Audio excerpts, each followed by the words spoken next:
ground ကပတ်ကင်ပါတဲ့မီနီကွန်ဒိုအသစ်ဆက်ဆက်ကြီးကိုဗန်ဂျိတ်နဲ့ဝယ်ယူနိုင်မှာဖြစ်ပါတယ် location လေးတော်တော်ကောင်းတယ်ဗျ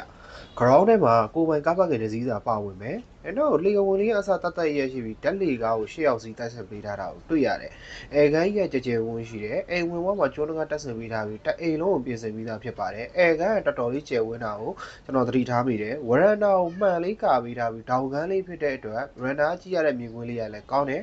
အဲခန်းလေးကကြဲဝန်းရှိပြီးမျက်နှာချက်တွေကအစားအလှပြင်ဆင်ပေးထားတာကိုတွေ့ရတယ်အိမ်ခန်းအနေနဲ့ single barrel နဲ့ master room ဆိုပြီးတက်ခန်းပါမယ်ခင်ဗျရှောင်းလန်းလေးကလည်းကြဲဝန်းရှိတယ်ဒေါင်ကန်းလေးဖြစ်တဲ့အတွက်ဘေးပြင်းပေါက်နဲ့တတ်ရနဲ့ကြဲဝန်းတွေ့ရမှာဖြစ်ပါတယ်ဒါလေးက single room လေးဖြစ်ပါတယ်မာစတာလေးဆိုရင်လည်းကြဲဝန်းမဲ့ဖြစ်ပါတယ်အဲကိုလေးတက်ဆင်ပေးထားပြီးတော့ကျွန်တော်တို့ဒီရေချိုးခန်းနဲ့ toilet တွဲထားတဲ့အထဲမှာဆိုနေအောင်ကြပြအပြည့်ကပ်ပေးထားတာကိုတွေ့ရတယ်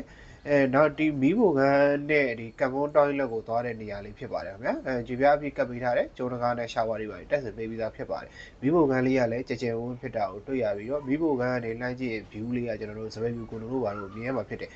သင်္ကန်းမြို့နယ်ရဲ့31ဇဝနာကွန်ဒိုမီနီယံဖြစ်ပါတယ်။သီရိအေယာလမ်းမှာဖြစ်ပြီး square feet အနေနဲ့1000ကျော်ရှိမယ်။ကျွန်တော်တို့အလွှာပထမဓာတ်ကလေးတွေဖြစ်ပြီးဒေါင်ကန်းဖြစ်တယ်။ဗန်ဂျိတ်ရပါတယ်။ဈေးနှုန်းလေးက3500ပပကြည့်နိုင်ပြီမှာဖြစ်လို့အရန်တန်တယ်။လူချင်းမင်းတို့အမြန်လာကြည့်ဖို့ကျွန်တော်ဖိတ်ခေါ်ပါတယ်